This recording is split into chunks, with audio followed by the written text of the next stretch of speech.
welcome to the General Hospital recap for September 28th. As always, don't forget to subscribe so you don't miss any of our videos or recaps. Also, be a beauty and hit that bell down there so you get notified every time we upload a new recap. Really exciting end to the week, and right after this, me and my mom are going to be filming Patio Chat. Let's do this, alright? At the Metro Court, Max and Felicia are at the book signing as well. The party has started. Nathan screams out that he's Ask Man Landers in the middle of the party. Oops! Maxie comes over and says that she can explain.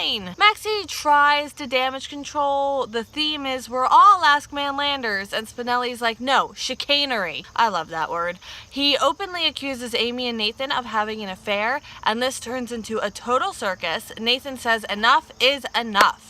Nathan says that Amy is his agent. Nina makes sure that Nathan's sure of this route they're taking, and Nina tells them all that he is the true Ask Man Landers. He's officially revealed. Maxie is furious at Spinelli. Mr. Cessna, give me a plane. Maxie is furious at Spinelli. Spinelli says he knows there's more to this story. Yeah, Spinelli, we all know. Take this somewhere private so you don't continue to ruin everything. Nathan asks Quinn for a minute with his wife. She says to make it fast. Maxie's not doing great, and he says it was more important that the world know he's not cheating on her than keeping his anonymity. But Maxie reminds him that the secret, the true secret at the heart of all this can never get out. Felicia and Mac find Maxie. They ask why she didn't tell them, and Spinelli approaches Amy and apologizes for accusing her of having an affair. He went against his normal investigative tactic, and he let his imagination lead the way. Then he points out that she's quite accomplished, being a nurse and a manager, a high-profile manager, to say the least. What's her secret? Nathan says that Amy is someone he trusted with his identity. Spinelli asks Nathan about his beard, the beard that he's grown. And Nathan says that he sides with Maxie on it. It isn't the best. And Spinelli's like, oh, that's weird because you told Beardless in Portland to grow it out. Okay, so I see what he's doing and I give him full credit for it. But that advice is to like an anonymous person. Then once you see the person, it could change because it could really not be the best look. So A for effort, but flimsy to say the least. Nathan covers and uses pretty much what I just said, and he says whatever makes him happy he should do, and then Amy says pretty much the same thing that was said in the article, and Spinelli points that out because she pretty much said it word for word.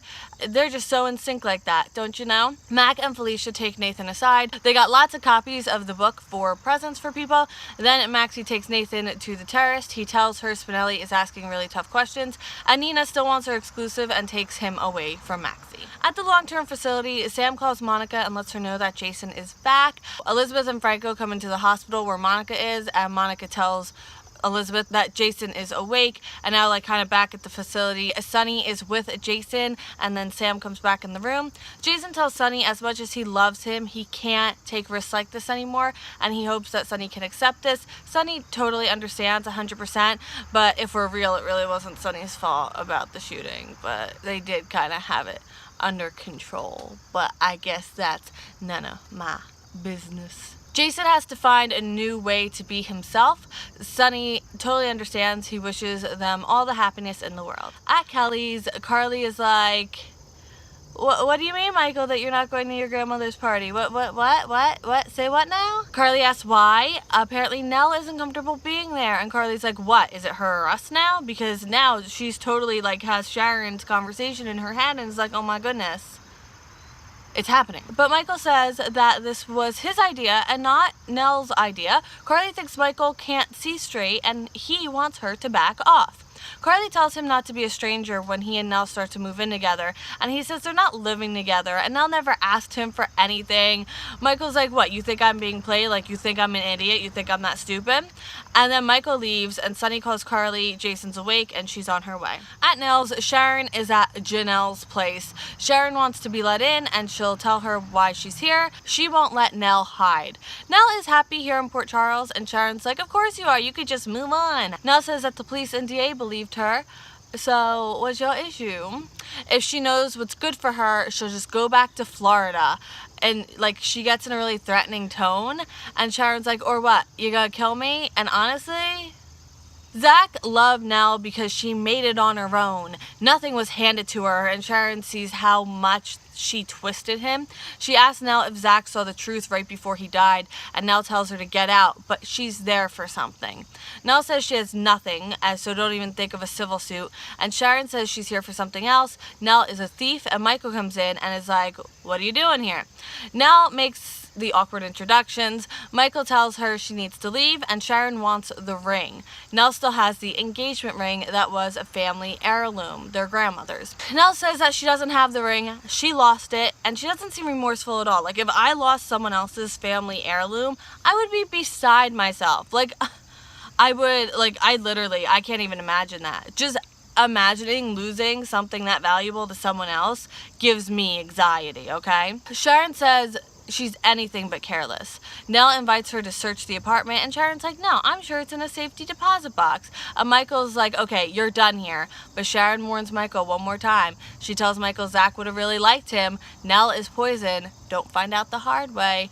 And Sharon leaves, and Michael hugs Nelle because he has to protect her. She's a little bird. Actually, what was I calling it? A bunny flower? She's a little bunny flower.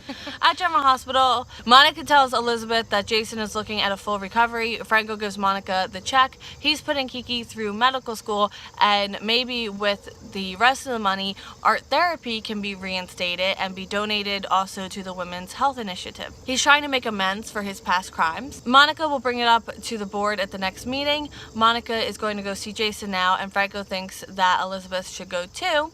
Andre sees Franco. He's the one who bought the duplicity painting. Andre likes to invest in art. It really speaks to him, and then Franco starts talking to him about it.